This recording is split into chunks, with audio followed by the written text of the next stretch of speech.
నమస్తే, నేను Kavitha. Welcome to I dream news. Invest in women, accelerate progress అనేది ఈ సంవత్సరానికి కాను అంతర్జాతీయ మహిళా దినోత్సవానికి యునైటెడ్ నేషన్స్ పెట్టుకున్నటువంటి థీమ్. అయితే భారతదేశానికి సంబంధించి పరిస్థితి ఎలా ఉంది? ఓవరాల్ గా విదేశాలతో పోలిస్తే భారతదేశంలో పరిస్థితులు మారాయా లేకుంటే బెటర్మెంట్ అవుతున్నాయా? ఇన్వెస్ట్మెంట్ అనేది ఎలా ఉంది? ప్రోగ్రెస్ లో యాక్సిలరేట్ అవుతున్నారా లేదా? ప్రస్తుతం మనతో పాటుగా ఉన్నారు హ్యూమన్ రైట్స్ అడ్వకేట్, హ్యూమనిస్ట్ బాబు గోగినేని గారు. బాబు గారు, నమస్కారం అండి. నమస్కారం అండి. సో చాలా కాలం అయింది మీతో మాట్లాడి. ఐ ఫెల్ట్ ఉమెన్స్ డే కి సంబంధించి you are the best person అని అనిపించింది మాట్లాడుకోవడానికి మనం బోల్డని విషయాల గురించి. Thank you for recognising that అండి. Thank you for inviting me to contribute. ఆడవాళ్ళ హక్కుల గురించి ఆడవాళ్లే మాట్లాడాలని రూల్ ఏం లేదండి. ఎగ్జాక్ట్లీ. ఎందుకంటే women's rights are human rights. ఇది హ్యూమన్ రైట్స్ గురించి హ్యూమన్స్ అందరూ మాట్లాడుకో. ఇవాళేమో మీరు ఇంటర్నేషనల్ విమెన్స్ డే అని గుర్తు చేశారు. ఇంటర్నేషనల్ విమెన్స్ డే అన్నదానికి ఆరిజిన్స్ అమెరికాలో, తర్వాత యూరోప్లో సోషలిస్ట్ ఉద్యమం, కమ్యూనిస్ట్ ఉద్యమం కారణంగా ఒక rapid expansion of rights of humans జరుగుతున్న కాంటెక్స్ట్లో ఇది వచ్చిందండి. అంటే 1789లో 1789 declaration of the rights of man and the citizen అని ఫ్రెంచ్ విప్లవంలో they issued a declaration. French భాషలో మ్యాన్ అంటే దాని అర్థం మ్యాన్ అండ్ విమెన్ అని. కానీ not happy with that, Mary Wollstonecraft అనే ఆవిడ declaration on the rights of women అని ఇష్యూ చేశారు అప్పుడే, ఫ్రెంచ్ రెవల్యూషన్ టైంలోనే. అంటే ఒక స్పృహ, కొత్తగా వస్తున్న ఒక స్పృహ, ఆడవారికి కూడా హక్కులు ఉంటాయి అని. ఇది ఏ కాలంలో అన్నది మనం గుర్తుంచుకోవాలండి. ఆ కాలంలో ఆడవారికి ఆస్తి హక్కులు లేవు. ఆ కాలంలో అసలు డెమోక్రసీ అన్నదే ప్రపంచంలో చాలా తక్కువ ప్లేసెస్లో ఉంది. ఆడవారికి ఓట్ అన్న హక్కు క్వశ్చనే లేదు. ఇంకా గట్టిగా చెప్పుకోవాలనంటే ఆడవారు ఎవరో సొత్తు, చాటిల్, ఒక ప్రాపర్టీ. అంటే వారసత్వ హక్కుల్లో భాగంగా ఆడవారిని తండ్రి నుంచి కొడుకు, లేదు కొడుకు నుండి ఇంకెవరికో అట్లా ట్రాన్స్ఫర్ అవుతూ ఉండేది ఓనర్షిప్ ఆఫ్ విమెన్. ఇవాళ ఎక్కడున్నామంటే విమెన్కే ఇన్హెరిటెన్స్ రైట్స్ ఉన్నాయని. ఒకప్పుడు women were inherited, today they are inheriting. ఆ మార్పు వచ్చింది. మనం 1700s నుంచి నేటి వరకు చూసుకుంటే. మీరు అన్నారు కదా భారతదేశంలో పరిస్థితులు మారాయా అని.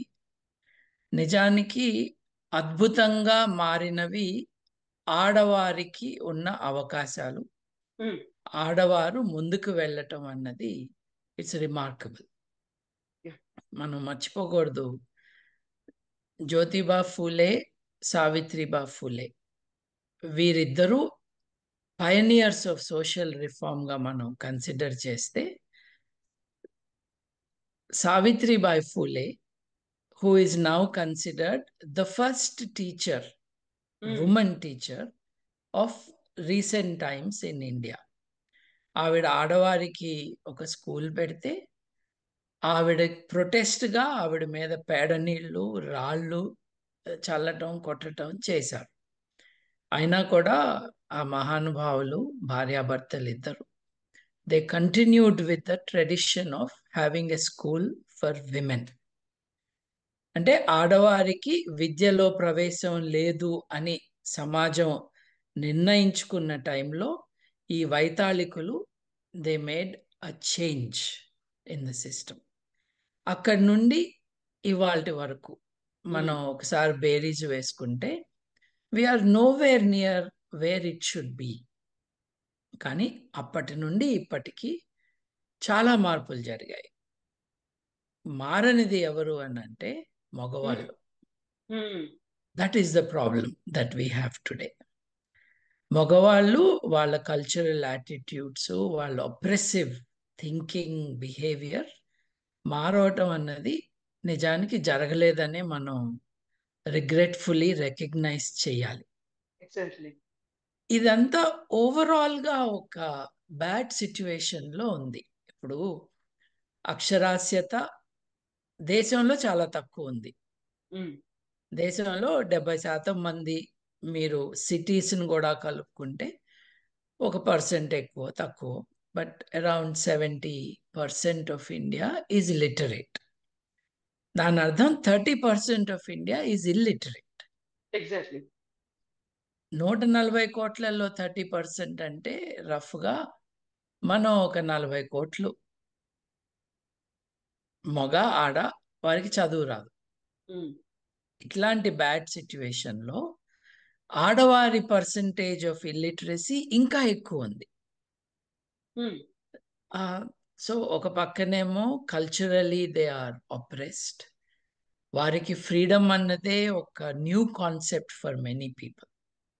నేను నా భార్యకి ఫ్రీడమ్ ఇచ్చాను అని చెప్పుకునే భర్తల్ని మనం చూస్తూ ఉంటాం. అంటే వీళ్ళు ఇవ్వటం ఏంటి అక్కడే మనకు అర్థమవుతుంది అనమాట. సో ఈ స్టేజ్లో ఇంటర్సెక్షనల్ అంటామండి, అంటే రకరకాల ప్రాబ్లమ్స్. ఒకటేమో చదువు లేకపోవటం, అక్షరాస్యత లేకపోవటం. రెండు, వాళ్ళకి మ్యారేజెస్లో ఈక్వల్గా ఉండే పార్ట్నర్షిప్ ఉండకపోవటం.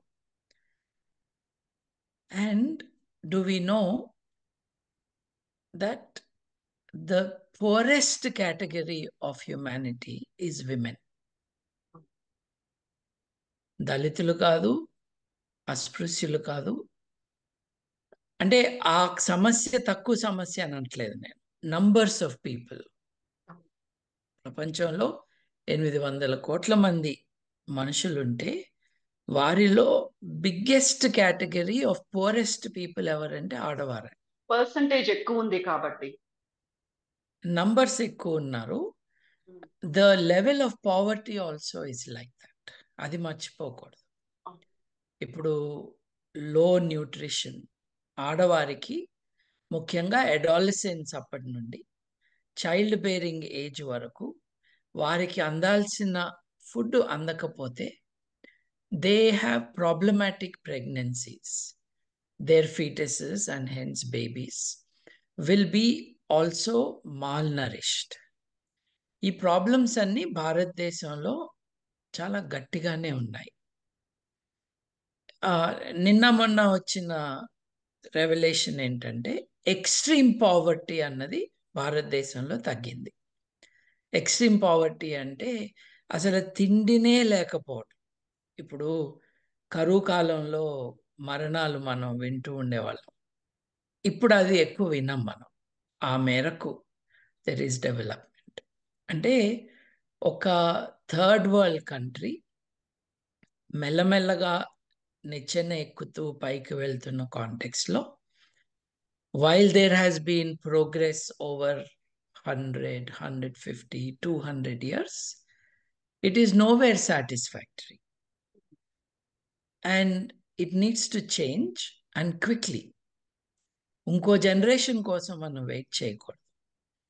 చూడండి, ఆడవాళ్ళకి పార్లమెంట్లో రిప్రజెంటేషన్ రావాలి అని 33% రిజర్వేషన్ పెడితే 27, 28 సంవత్సరాల పాటు ఆ బిల్లుని ఒకసారి ల్యాప్స్ అయ్యేటట్టు చేశారు మగ లెజిస్లేటర్స్, మెంబర్స్ ఆఫ్ పార్లమెంట్.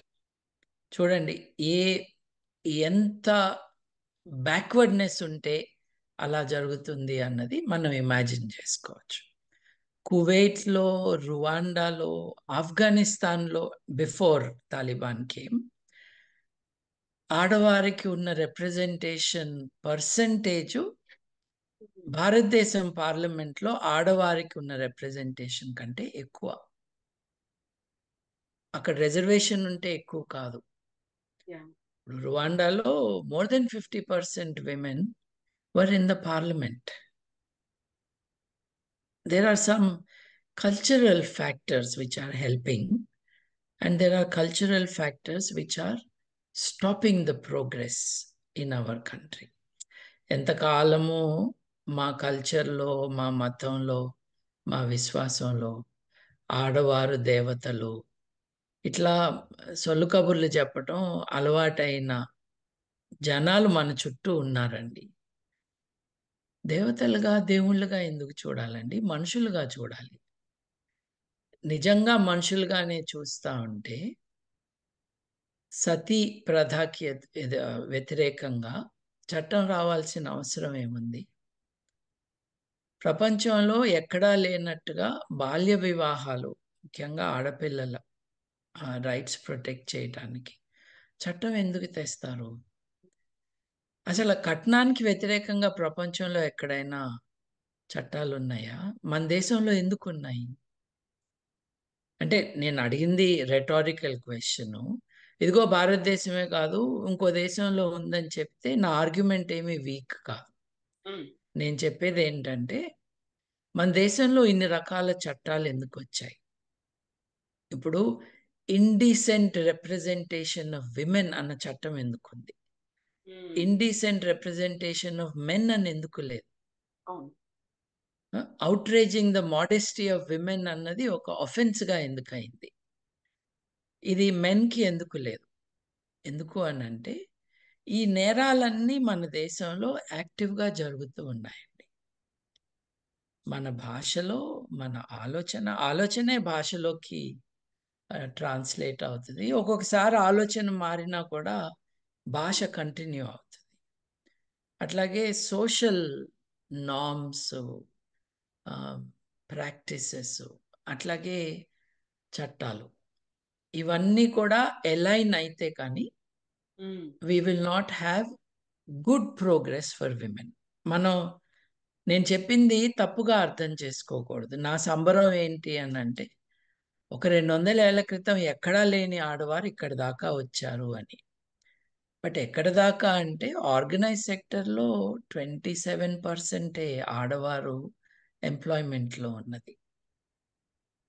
అంటే డిస్క్రిమినేషన్ ఇంకా ఉంది అని అర్థం. ఇప్పుడు అంతమంది విద్యార్థినులు లేరా? ఉన్నారు కదా. వాళ్ళు ప్రతి ఎస్ఎస్సి ఇంటర్మీడియట్ పరీక్షల రిజల్ట్స్ చూస్తే girls have done better than boys అనే కదండి. కానీ ఉద్యోగాల్లో కనపడరేంటి? దీని అంతటికీ కారణం పెళ్లిళ్ళు చేసేసుకుని పిల్లల్ని కంటమే కాదండి. అవకాశాలు తక్కువ, అవకాశాలు ఇవ్వట్లేదు, ప్రెజుడిసెస్ ఉన్నాయి. వీళ్ళకు ఉద్యోగం ఇస్తే వీళ్ళు రేపు మళ్ళీ ప్రెగ్నెన్సీ అని లీవ్ పెట్టుకుంటారు. అంటే మానవ జాతిని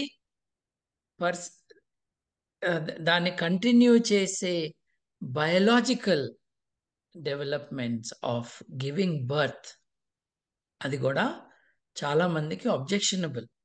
అంటే వర్క్ ప్లేస్లో ఎస్ అండి, yes. So many ways the plight of women has been made more miserable than it should be.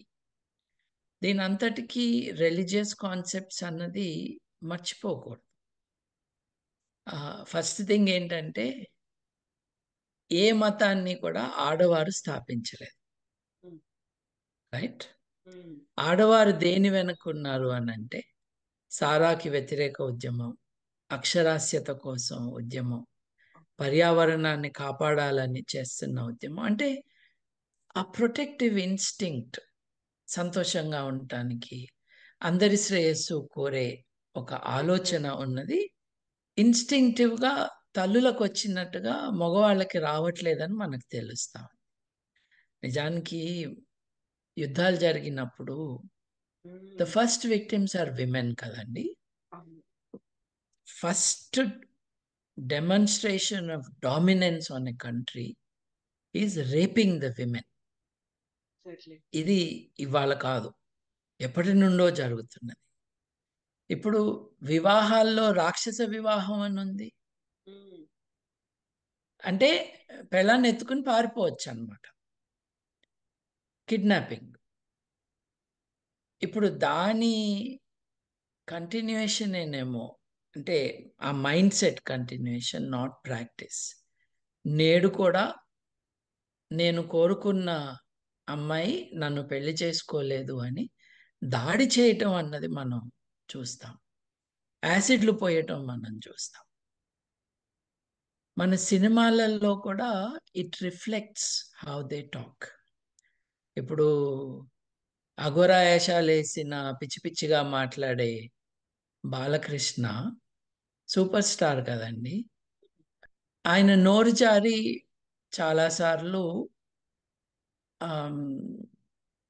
Below the level of educated public person మాట్లాడటం చూసాం. మొన్న ఒక మిత్రుడి దగ్గరికి వెళ్తే గుంటూరు కారం సినిమా చూపించారండి. నేను ఒక 15-20 నిమిషాలు చూశాను. సమ్వేర్ దేర్ ఈ డైలాగ్ విన్నాక నాకు చూడబుద్ధి కాలేదు. Mahesh Babu super star, actor, ఆయన అంటే ఎంతో గొప్ప అని అందరూ మాట్లాడుకుంటూ ఉంటారు కదా. ఆయన నోటి నుంచి వచ్చిన సిగ్గులేని డైలాగ్. ఒక అమ్మాయి ఆయనకి బ్రేక్ఫాస్టో ఫుడ్డో సర్వ్ చేస్తే, ఈ గుడ్డు కోడి పెట్టిందా నువ్వు పెట్టావా అని అడుగుతాడు. అంటే డర్టీ ఫెలోస్ వీళ్ళు ఇట్లా మాట్లాడటం. మోహన్ బాబు అనే యాక్టరు తన దగ్గర హీరోయిన్ గా వచ్చిన ఆమెను కొట్టాడు అని నానుడి. అందరు చెప్పుకున్నారు, ముక్కున వేలేసుకున్నారు. అంటే ఇవన్నీ కూడా నార్మేటివ్ థింగ్స్ అయిపోయినాయి. ఇప్పుడు ఒక యాక్ట్రెస్ ఆర్ ఆస్పైరింగ్ యాక్ట్రెస్ నన్ను ఎక్స్ప్లాయిట్ చేశారు అని ఆవిడ కమిట్మెంట్, ఆ పదం చూడండి, కమిట్మెంట్ అడిగాలి. అది ఎలా కమిట్మెంట్ అండి? అంటే రేపుకి కమిట్మెంట్ ఉంటుందా? ఇష్టం లేకుండా ఒకరిని లైంగికంగా మీరు అనుభవిస్తేనో లొంగ తీసుకుంటేనో కమిట్మెంట్ అన్న పదానికి అర్థం ఏంటి? ఇక్కడ దాన్ని ఏ కాంటెక్స్ట్లో వాడుతున్నారు? వర్క్ ప్లేస్లో సెక్షువల్ హారెస్మెంట్ ఉండకుండా ఉండాలని సుప్రీంకోర్టు జడ్జిమెంట్ ప్రకారం వర్క్ ప్లేసెస్ అన్నిట్లో కమిటీ ఉండాలి. ఇది of course is world wide, it is a practice. ఎందుకంటే మనం బాలీవుడ్లో, టాలీవుడ్లో ఏం జరుగుతుందో హాలీవుడ్లో కూడా అదే జరుగుతుంది. కానీ అక్కడ ఆడవారికి ఒక 20 ఏళ్ళ తర్వాత అయినా 15 ఏళ్ళ తర్వాత అయినా ధైర్యం వచ్చి చెప్పారండి. నేను బిగ్ బాస్ హౌస్లో ఒకరిని హౌస్లో ఉండకుండా చెయ్యాలి అని గట్టిగా ఎందుకు చెప్పాను? ఆ కంప్లైంట్స్ ఆ ఆడవారు ఇవ్వాలి. వారు నాకు చెప్పారు కాబట్టి వీడిక్కడ ఉండటానికి వీల్లేదన్నారు. వాడు ఆస్ట్రేలియాకు వచ్చిన కొద్ది రోజులకే ఆస్ట్రేలియాలో కౌశల్ ఆర్మీ అన్నది ఎందుకు మూసేశారు? ఆ మూసేసిన లేడీ ఎందుకు మూసేసింది? వాళ్ళు చెప్పాలి వచ్చి, నేను చెప్పకూడదు. అంటే నిర్లజ్జగా, ఎక్కడా కూడా భయం లేకుండా మగవాళ్ళు ఆడవాళ్ళ పట్ల మాటల్లో కానీ చేతల్లో కానీ ఏమి చేసినా మనకి పెద్ద నష్టమేం లేదు అని మగవాళ్ళు తెలుసుకున్నారండి. అందుకే నేను అంటున్నాను, ఆడవారు ఈరోజు they have shown with in the very limited opportunities they have that they can be a match to men are better than men. But మగవాళ్ళు మారట్లేదే. నేను training programmes as part of my business and my profession computer కంపెనీస్లో top level ఆఫీసర్స్కి, director level ఆఫీసర్స్కి నేను training ఇస్తాను, soft skills training. One of the aspects that we talk of is gender sensitivity. ఆడవారి complaint ఏమిటి అని అంటే, వారికి వాళ్ళ వర్క్ ప్లేస్లో జూనియర్ మేనేజర్ నుంచి టాప్ లెవెల్ వరకు వాళ్ళ colleagues do not respect them because they are women. ఇప్పుడు there are multiple reasons why you don't like your boss. We must be clear. The boss may not be a good manager. It happens very often. ఎందుకంటే మీకు వచ్చింది computer coding, మీకు వచ్చింది management కాదు. Management is another skill, it's another talent, it's an ability, it's an academic discipline. వాటిల్లో వేటిల్లోనూ ప్రవేశం లేకుండానే కొంచెం బాగా పర్ఫామ్ చేస్తున్న వాళ్ళకి ఒక టీమ్ ఇన్ఛార్జ్ గాను, కొన్ని టీమ్స్కి ఇన్ఛార్జ్ గాను పెట్టడం జరుగుతుంది. It's a part of bad management of technology companies. So రకరకాల కారణాలు ఉంటాయి. Yeah. But all the women managers have told me that they are not liked by their juniors, as in team members, because they are women. Because women, are deciding on work schedules, on tasks, when someone can take leave or not. పనికి సంబంధం ఉన్న నిర్ణయాలు తీసుకున్నప్పుడు కూడా ఈమె మాట నేను వింటమేంటి అని చాలా మంది రెస్పాండ్ అవుతారు అని. But we should be shocked, but we should not be expecting something else అండి. ప్రపంచంలో 190 దేశాలుంటే ఈ 190 దేశాల్లో భారతదేశం 143వ నెంబర్లో ఉంది. Last when I saw statistics 43 నుంచి 35కి రావచ్చు, లేకపోతే 50కి స్లిప్ అవ్వచ్చు. బట్ సడన్గా ఆడవారికి ఇది ఒక ప్యారడైజ్ అనేటట్టుగా మారిన దాఖలాలు కానీ ఆ పాసిబిలిటీ కానీ లేదు. మనం జనగణన అంటే సెన్సెస్ అని ఏదైతే అంటామో, ఎంతమంది మగవాళ్ళు ఎంతమంది ఆడవారు, వారి భాషలు, వారి మెరైటల్ స్టేటస్, వారి మతం లేదు వారి నాస్తికత్వం, ఇవన్నీ కూడా సెన్సెస్ నోట్ చేస్తుంది. 20 ఏళ్ళు అయిపోయిందా మనకి సెన్సెస్ జరిగి? లేదు 15 ఏళ్ళు అయిందేమో. 2011 was the last time. So 14 ఏళ్ళు 15 ఏళ్ళు అయిపోతాయి నెక్స్ట్ సెన్సెస్ రావటానికి. We don't know if that will happen immediately after the elections, but 15 ఏళ్ల పాటు దేశంలో ఎంతమంది మగవాళ్ళు ఎంతమంది ఆడవాళ్ళు అన్నది లెక్క చూడలేదు. కానీ అంతకు పూర్వం ఉన్న లెక్కల్లో 943 ఆడవారు వర్సెస్ 1000 మంది మగవారు.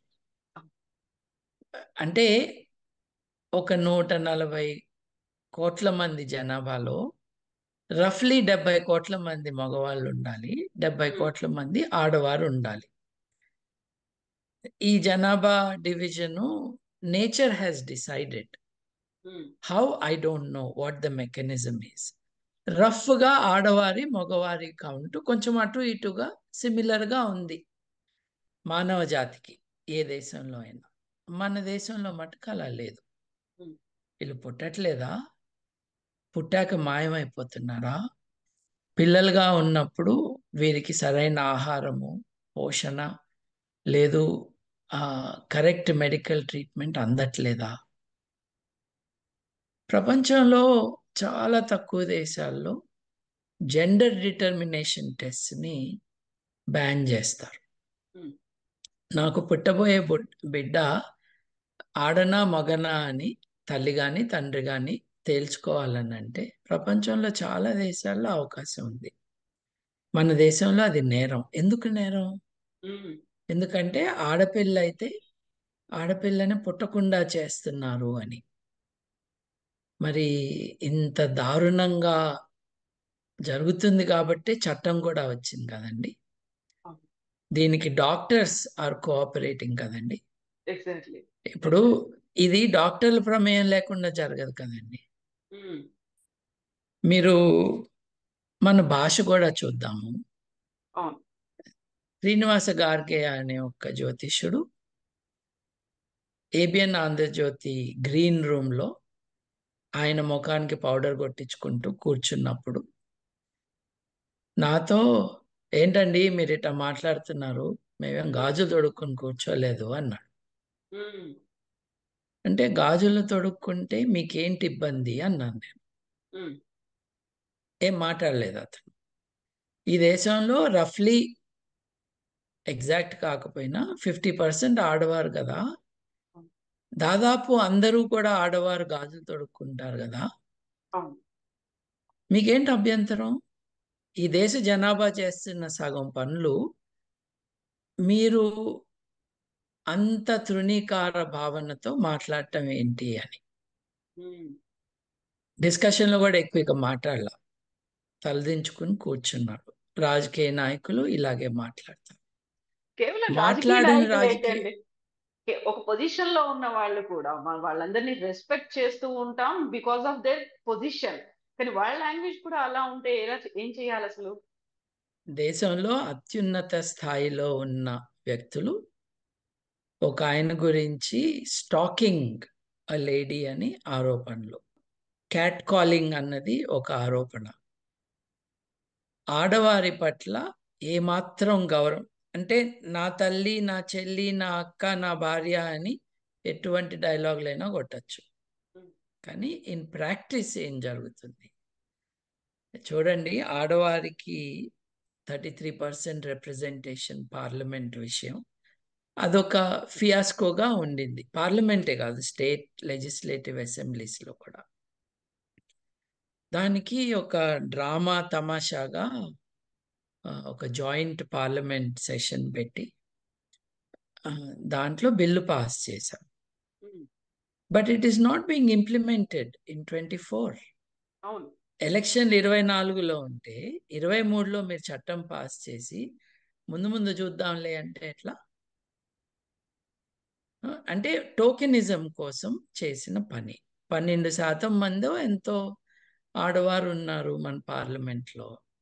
సరే, అంతకు ముందు ఆడవారికి 33% రిజర్వేషన్ విలేజ్ లెవెల్లో, పంచాయతీల్లో వాటిల్లో కల్పించారు. ఇప్పటికీ 20 ఏళ్ళు 25 ఏళ్ళు కనీసం it's been in practice. It is legislatively a wonderful thing.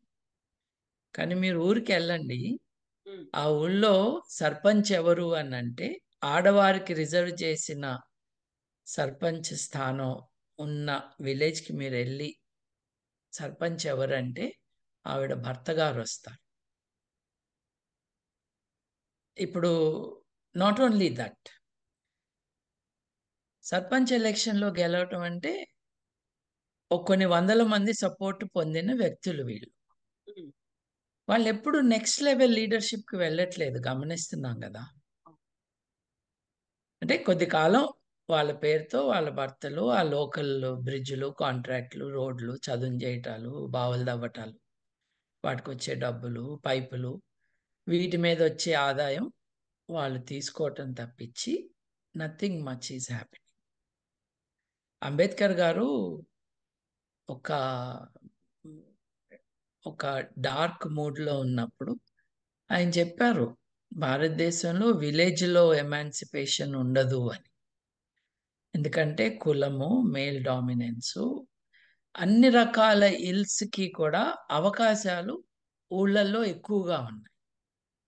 మీరు గ్రామం వదిలేసి నగరానికి వస్తే కులం వదిలేసుకోవచ్చు టు అన్ ఎక్స్టెంట్. మీ పేరు బట్టి కనుక్కునే స్పెషలిస్టులు ఉంటారు.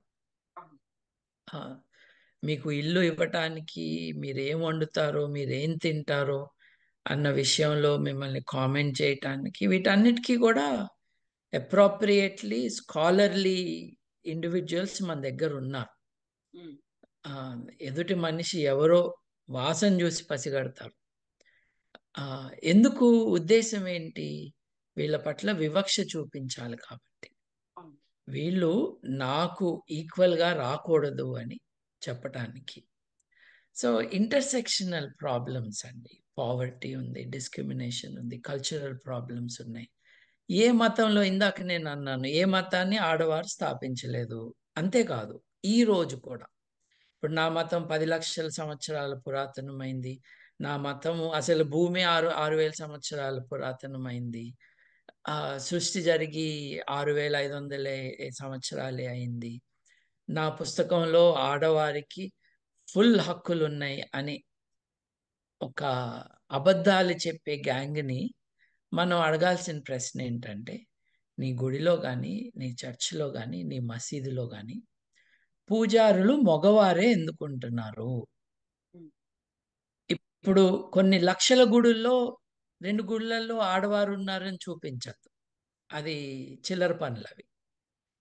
ట్రెండ్ ఏంటి? సమాజంలో ఉన్న ట్రెండ్ ఏంటి? శబరిమలకి రావటానికి బహిస్తులో ఉన్న ఆడవారు రాకూడదు. ఏ ఏ ఏంటి విషయం? దానికి నువ్వు మతాన్ని అడ్డం పెట్టుకున్నావు. మతంలో లేదు అది. నీ నీ సోషల్ ప్రాక్టీసెస్లో ఉంది. దాన్ని నువ్వు వదులుకోవటానికి రెడీగా లేవు, మతాన్ని అడ్డం పెట్టుకుంటా. చర్చ్ ఆఫ్ ఇంగ్లాండ్కి హెడ్ ఆఫ్ చర్చ్ ఆఫ్, ఎట్లా అయితే క్యాథలిక్కి పోపో, చర్చ్ ఆఫ్ ఇంగ్లాండ్కి హెడ్ క్వీన్ ఆఫ్ ఇంగ్లాండ్ కదా. ఆవిడ queen of England head of the church అయినా కూడా అక్కడ రిలీజియస్ లీడర్స్ మోస్ట్లీ మగవారే. అక్కడక్కడ కొంతమంది ఉంటారు వికర్స్ వాళ్ళు, but most of them are men. ఎక్కడా కూడా ఆడవారికి అవకాశాలు లేకుండా. Physically men and women are not the same, there is no doubt. Height కానీ, కెపాసిటీ, ఫిజికల్ కెపాసిటీ కానీ, అటువంటి కెపాసిటీస్కి సంబంధం లేకుండా వివక్ష ఉంది అని నేను అంటాను. సో బాబు గారు, ఇప్పుడు ఇప్పటిదాకా పరిస్థితుల్లో మార్పు వచ్చిందా అంటే ఫ్లక్చువేషన్స్ తో కనిపిస్తోంది. ఒకసారి నిజంగా మార్పు వచ్చింది కొన్ని ఫీల్డ్స్ లో అనిపిస్తోంది, కొన్నిసార్లు అసలు కాలేదనిపిస్తోంది. లాంగ్వేజ్ ని మాత్రం చాలా మార్చుకోవాల్సిన అవసరం ఉంది అనేది అనిపిస్తోంది. At the same time different fields గురించి మనం మాట్లాడుకున్నప్పుడు, భారతదేశానికి స్వాతంత్రం వచ్చి 77 ఏళ్ళు అవుతోంది. అర్ధరాత్రి స్వాతంత్రం, లేకుంటే ఆడవాళ్ళు అర్ధరాత్రి తిరిగితే, ఇలాంటివన్నీ ఇంకా మాట్లాడుకునే పరిస్థితుల్లో మనం ఎందుకున్నాం? ఆడవాళ్ళు ఏ డ్రెస్సులు వేసుకున్నారు, అర్ధరాత్రి తిరగాల్సిన అవసరం ఏముంది? ఆ డ్రెస్సులు వేసుకోవడం వల్లే కదా అఘాయిత్యాలు జరుగుతున్నాయి. బియాండ్ ఇవన్నీ పోయి మనం ఇంకా ముందుకెళ్ళాము. ఇప్పుడు యాక్సిలరేట్ ప్రోగ్రెస్ అంటే ఎలా? ఇన్వెస్ట్ ఇన్ ఉమెన్ అంటే ఏం చేయాలంటారు? అంటే ప్రపంచ ప్రమాణాలకి మనం ఇంకా ప్రయత్నం చేస్తే కానీ చేరుకోలేము అన్న విషయం మనం గుర్తించటము నిజాయితీ అవుతుంది. ఆడవారి పట్ల మనకి ప్రేమ, వారి శ్రేయస్సు పట్ల మనకి నిబద్ధత ఉంటే మనం ఇక్కడ ఉన్నాము, ఇక్కడి నుంచి అక్కడికి ఎలా వెళ్ళాలి అని ఆలోచించుకోగలుగుతాం. చూడండి, 1963 అంటే మనం పుట్టక ముందు 1963లో కాస్మోనాట్ వాలెంటీనా టెరెషకోవా ఆవిడ అంతరిక్షంలోకి వెళ్ళి భూమి చుట్టూ 70 గంటల్లో 48 సార్లు పరిభ్రమించి ఆవిడున్న ఆ దాన్ని ఏమనాలి, క్యాప్స్యూల్ అనొచ్చేమో. She came back to the earth 1963. ఇది సోవియట్ యూనియన్ సంగతి. 2017లో అంటే 1963 తర్వాత 73, 83, 93, 2003, 2013 తర్వాత 2017లో సౌదీ అరేబియాలో ఆడవారికి వారి కారు వారు డ్రైవ్ చేసే హక్కు వచ్చింది, లైసెన్స్ వచ్చింది. అంటే different societies have different speeds. ఇప్పుడు ఇంగ్లాండ్ ఉంది, ఇంగ్లాండ్లో సఫ్రాజెత్ మూవ్మెంట్, సుఫ్రాజెత్ అనాలి, మూవ్మెంట్ అంటే ఆడవారికి ఓటు హక్కు రావాలి అన్న ఉద్యమం అండి. 1920s వరకు ఇంగ్లాండ్లో ఆడవారికి ఓటు హక్కు లేదు, వచ్చింది. స్విట్జర్లాండ్లో 1971 వరకు లేదు, స్విట్జర్లాండ్లో ఆడవారికి హక్కు లేదు, బట్ దే గాట్ ఇట్.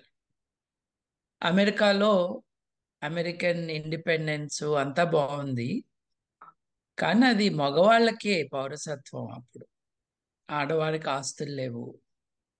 నిజానికి భారతదేశంలో మొట్టమొదటిసారి ఆడవారికి ఆస్తి హక్కు కల్పించింది రాజ్యాంగం రాసిన వాళ్ళు ఎవరు కాదు, ఎన్టీ రామారావు చేశాడు, తెలుగు రాష్ట్రాల్లో చేశాడు.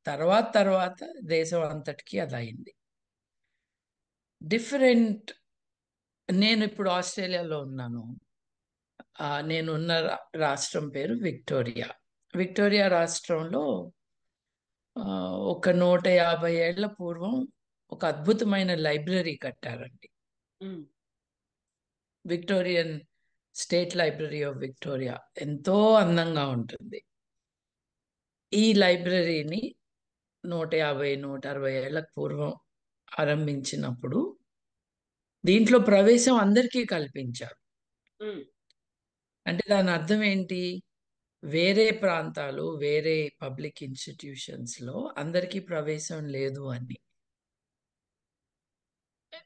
People, including women, were able to access knowledge. Um, మాకు పక్క రాష్ట్రం అయిన సౌత్ ఆస్ట్రేలియాలో, అంటే అడిలైడ్ దేనిదైతే క్యాపిటల్, అడిలైడ్లో 1800స్లోనే ఆడవారికి ఓటు హక్కు కల్పించారు. ఎలా వచ్చింది? ఉద్యమం చేస్తే వచ్చింది. ఉమ్, హక్కులు మనవే, పుట్టుకతో మనకు ఉంటాయి. కానీ వాటిని అసర్ట్ చేసి సమాజంలో ఆ హక్కులకి వ్యతిరేకంగా ఎవరెవరు ఆ, మన మీద పోరాటం చేస్తున్నారో వారిని ఎదుర్కోవాలి. నేను ఇందాక శ్రీనివాస్ గార్గే పేరు అనవసరంగా చెప్పలేదు. ఆయన ఒక పంచాంగాన్ని రిలీజ్ చేస్తూ ఆ పంచాంగంలో ఆడపిల్ల మొదటిసారి రజస్వల అయ్యేది పగలైతే, సాయంత్రం అయితే, రాత్రి అయితే. దాని పర్యవసానాలు ఏమిటి? ఆవిడ శరీర ఆకృతి డ్యామేజ్ జరుగుతుంది, భర్త తొందరగా చనిపోతాడు, వేశ్యగా మారుతుంది అని తన పంచాంగంలో ధైర్యంగా రాసుకున్నాడు. అప్పుడు వీటన్నిటికీ రెమెడీస్ ఉన్నాయని చెప్పాడు. అంటే ఓ 3,000 రూపాయలు ఇస్తే నీ కూతురు వేశ్యగా ఉండకుండా నేను ఏదో ఒక రెమెడీ చేస్తాను. 3,000, 2,000, 5,000 నువ్వు నాకు అప్పించుకుంటే మీ అమ్మాయి శరీర ఆకృతి ఏమీ కాకుండా నేను పూజ చేసి కాపాడుతాను. ఇది మార్కెట్లోకి దిగిన దుష్ట ఉద్దేశంతో దిగిన ఈ ఉదంతం. విమెన్స్ ఆర్గనైజేషన్స్ ఏం చేశాయి? వాళ్ళు వెళ్ళి పోలీస్ కేసు పెట్టారు. పెడితే సంవత్సరంన్నర పరారీలో ఉన్నారు. మళ్ళీ ఏదైనా పంచాంగంలో ఇట్లాంటి చెత్త వచ్చిందా? రాలేదు. అంటే మీ హక్కులు మీరే కాపాడుకోవాలి. మీ అంటే ఆడవారిని అంటలేదు. ఎవరిది వాళ్ళు. Women's rights are human rights. అందరూ కాపాడుకో. మిగతా వాళ్ళు ఒళ్ళు దగ్గర పెట్టుకోవాలి, లేకపోతే దానికి పర్యవసానాలు ఉంటాయి. కొత్తగా అధికారంలో ఉండి కానీ, పొజిషన్స్ ఆఫ్ నోట్లో ఉన్నవారు కానీ, they are ignoring the rights of women. KCR ప్రభుత్వం మొదటి 5 ఏళ్ళు క్యాబినెట్లో ఆడవాళ్ళు ఎవరికి స్థానం లేదు. తన మీద కేసులు మొదలైనాక ఆడవాళ్ళ హక్కుల కోసమని మీ నామధేయురాలు ఢిల్లీ పోయి కూర్చుని ధర్నా చేసింది. అప్పటిదాకా ఏం చేసిందో, వీళ్ళందరికీ 40 ఏళ్ళలో 45 ఏళ్ళలో ఉంటాయి వయసు. వీళ్ళు పుట్టినాక మొదటిసారి వాళ్ళ కష్టాలు వచ్చినప్పుడు డిస్ట్రాక్షన్ కోసం ఇట్లాంటి తమాషాలు చేయటం. ఢిల్లీకి వెళ్ళి ఇదంతా పేట్రియార్కీయే, మా పార్టీలో కూడా ఉంది, దానికి వ్యతిరేకంగా ఉద్యమం చేస్తున్నా. తర్వాత ఏమైంది మళ్ళీ ఆవిడ? అంటే ఈ టోకెనిజము, సింబాలిజంతో గెయిన్ చేయాలి అని ఒక selfish motive, not commitment to human rights, ఇది జరుగుతూ ఉందండి. ఇప్పుడు national commission of women chairperson ఉన్నారు. అది చాలా ఇంపార్టెంట్ పొజిషన్. ఆ పొజిషన్లో ఉన్నవారు ఆడవారి పెద్ద పవర్స్ ఉండవు, కానీ ఆడవారి హుందాతనాన్ని కాపాడటానికి మార్గదర్శకురాలుగా అక్కడ మాట్లాడచ్చు. నిన్నగాక మొన్న ఎంత దారుణమైన విషయం, ప్రపంచం అంతా కూడా వీడియో బ్లాగ్స్ చేస్తున్న ఒక స్పానిష్ జంట, భార్యాభర్తలు ఇద్దరు ఒక అడవి ప్రాంతానికి వెళ్ళారు. అక్కడ 7 ఆమెను మానభంగం చేశారు. వీళ్ళు మధ్య వయసు దాటిన వాళ్ళే. బహుశా 50 ఏళ్ళ చిల్లర ఉంటాయి. భర్తని కొట్టారు, చాలా బాగా కొట్టారు. ఆవిడనేమో వైలేట్ చేశారు. దానికి రెస్పాన్స్గా ఈ టాప్ లెవెల్లో ఉన్న వాళ్ళు ఏమనాలి, వాళ్ళు ఏమంటున్నారు, దానికి రెస్పాన్స్గా వేరే వాళ్ళు ట్వీట్ చేస్తే ఆ ట్వీట్స్కి స్పందిస్తున్నారు వీళ్ళు. మీకు నిబద్ధత లేదు, మీరు ఇండియాని బద్నాం చేయటానికి ఇట్లాంటివన్నీ చెప్తున్నారు. అది వాస్తవం కాదని అనట్లేదు, దాని గురించి మాట్లాడటము దేశ ప్రతిష్టకి భంగం కలుగుతుంది అని చెప్తున్నారు. ఇప్పుడు ఒక మినిస్టరో ఎక్స్ మినిస్టర్నో ప్రాస్టిట్యూట్ అని సజెస్ట్ చేశారు ఆంధ్ర రాజకీయ నాయకులు. ఇమీడియట్లీ యాక్షన్ తీసుకోవాలి కదా, ఏదో పోలీసులు పంపించి దడిపిచ్చేసి వచ్చేస్తే కాదు కదా. ఇది కరెక్టివ్ కోర్స్ని మనం ఆఫర్ చేయాలి సొసైటీకి అంటే డెసిసివ్ యాక్షన్స్ తీసుకోవాలి. ఇప్పుడు ఆడవారి పట్ల వివక్ష ఎట్లా ఉంటుంది చూడండి. బర్త్ కంట్రోల్ అన్నది ఒకప్పుడు నేరం. అంటే పిల్లలు పుట్టకుండా చర్యలు తీసుకోవటం అన్నది దేవుడి ఇచ్ఛకి వ్యతిరేకం కాబట్టి, దేవుడు బిడ్డలను ఇస్తున్నాడు, నువ్వు అది కాకుండా చేస్తున్నావు కాబట్టి అంటూ శిక్షించారు. వీళ్ళు ప్రెగ్నెంట్ అయితే, పెళ్లి కాకముందో సమాజం ఒప్పుకోని కాంటెక్స్లో ప్రెగ్నెంట్ అయితే ఆ ఆడవారిని రాళ్లతో కొట్టి చంపించమని ఆదేశాలు ఉన్నాయి. అలా చేయటం తప్పు కాదని నూరిపోస్తూ ఉన్నారు చిన్నప్పటి నుండి. Medical termination of pregnancy is also not allowed. చూడండి, ఈ మతపరమైన భావజాలంలో ప్రెగ్నెన్సీ రాకుండా ఆపటము నేరమే, ప్రెగ్నెన్సీ వస్తే శిక్షార్హులు, రాళ్లతో కొట్టి చంపే అంత. అంటే ఆవిడతో పాటు మగవాళ్ళకు ఉండదు పనిష్మెంట్, ఆడవారికి. ఆవిడతో పాటు కడుపులో ఉన్న ఫీటస్ కూడా చచ్చిపోవచ్చు. కానీ ఆ ఫీటస్ ని medical termination of pregnancy procedure లో అబార్ట్ చేయాలి అంటే అది మళ్ళీ నేరం. ఎక్కడ ఎస్కేప్ లేదు ఈ ట్రాప్ లో ఆడవాళ్ళు. అందరూ ఏం చేస్తున్నారు అదే ఒక నార్మల్ దీనికోసం. దానికి వీళ్ళ కాంట్రిబ్యూషన్స్ ఇవి. అసలు మనుషులకు ఉండాల్సిన స్పందన ఇదేనా? బాధితుల్నే బాధ్యులు చేయటం అన్నది కరెక్టేనా? Of course common sense advice, రాత్రిళ్ళు తిరగద్దు, మగపిల్లలు తిరగద్దు, ఆడవాళ్ళు తిరగద్దు. ఎందుకంటే పోలీసింగ్ బాగాలేదు, ఎవడు తాగి తిరుగుతున్నాడో, ఎవడు డ్రగ్స్ వేసుకుని తిరుగుతున్నాడో, ఎవడు ఎంత ఫాస్ట్గా బండి నడుపుతున్నాడో జూబ్లీ చెక్ పోస్ట్ దగ్గర మనకు తెలియదు. కాబట్టి లెట్ us బీ కేర్ఫుల్. అమ్మమ్మలు, తల్లిదండ్రులు, అక్కలు, అన్నలు, తమ్ముళ్ళు ఒకళ్ళకొకళ్ళు చెప్పుకునే caution is very valid. So ఇటువంటి వాటిని వ్యతిరేకించకపోతే, అధికారంలో ఉన్న వాళ్ళు చేస్తున్న పనులను వ్యతిరేకించకపోతే, they become the norm. And to get back, not even going further, just to get back where we were 20 years ago will be a big problem. Finally, women have to empower themselves.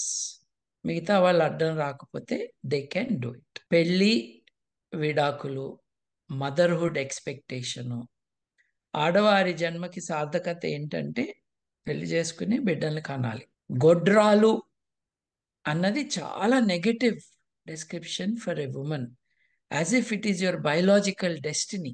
ఇంకో పక్కన మనిషి పట్ల మన అవగాహన ఎక్కడి దాకా వెళ్ళిందంటే అసలు ఆడ మగానే కాదు, there is transgender. Biological sex ఉంది, దెర్ ఆర్ జెండర్ రోల్స్. ఇదే స్ట్రిక్ట్గా మాస్క్యులినిటీ, ఇదే స్ట్రిక్ట్గా ఫెమినిస్ట్ అని లేవు. ఈ 800 కోట్ల మంది మనుషుల్లో there is a shade. Much of it is in the reproductibility biological situation. Some of them are not qualifying for that. They do not wish to be there. అందరూ కూడా ఒక స్టెప్ పైకి వెళ్ళాలి, ఆడవాళ్లతో సహా. పాజిటివ్ ఎమోషన్స్ని, హక్కులని, బాధ్యతలని ఆధునికంగా అర్థం చేసుకో. పిల్లల్ని పుట్టించాలి అన్నది అది గాడ్ గివెన్ రెస్పాన్సిబిలిటీ ఏం కాదు. అట్లాగే ఫిజికల్ రిలేషన్స్కి, మ్యారేజ్కి సంబంధం ప్రపంచంలో చాలా దేశాల్లో కట్ అయిపోయింది లాస్ట్ 150-200 yearsలో. అది మన సమాజంలో కూడా జరుగుతున్నది గమనించాలి. మైనర్లు కాని వారు తమ శరీరం పైన తమకే హక్కు ఉంటుంది అని వాళ్ళు దే ఆర్ అసర్టింగ్. వాళ్ళ ఇమ్మీడియట్ ఫ్యామిలీ ప్రాబ్లం అది, మీ ప్రాబ్లంగా. ఆ తల్లికి, ఆ తండ్రికి, లేకపోతే ఆ కుటుంబ సభ్యులకి ఈ కొత్త development in the life of their family member is for them to in a cordial legal manner to address. నేను ఫలానా మతపరమైన గ్రూప్కి చెందిన వాడిని, సమాజంలో ఇది నేను ఒప్పుకోను అని ధర్నాలు చేసి, వాళ్ళని వెళ్ళి జుట్టు శిరోముండనాలు చేసి, ముఖానికి బొగ్గు పూసి, ఈ primitive responses for issues that you have no locus in. మీకెలా సంబంధం ఇది? కానీ చేస్తూ ఉన్నారు. వీటన్నిటినీ ఆపటానికి మనకి చట్టాలు ఉన్నాయండి. చట్టాన్ని ఇంప్లిమెంట్ చేసే కమిట్మెంట్ ఉన్న ఆఫీసర్స్, వాళ్ళకి మానసిక స్థైర్యం, గైడెన్స్ ఇచ్చే పొలిటికల్ లీడర్షిప్ అన్నది ఈజ్ ల్యాకింగ్ అండి. ఎగ్జాక్ట్లీ. సో ఉమెన్ గురించి international human rights, international women's day రోజున మగవాళ్ళ బాధ్యతను కూడా గుర్తు చేసుకోవాలి అన్నది నా అభ్యర్థన. ఎగ్జాక్ట్లీ. ఉమెన్ గురించి విమెనే కాకుండా ఉమెన్ గురించి మెన్ కూడా మాట్లాడిన రోజే మనం కావాలనుకున్నటువంటి చేంజ్ అనేది కనిపిస్తుంది. Thank you so much Babu garu, మీరు ఇచ్చినటువంటి వాల్యుబుల్ సజెషన్స్ కోసం. We will talk once again అండి. థ్యాంక్ యూ అండి. Thank you. Thank you so much.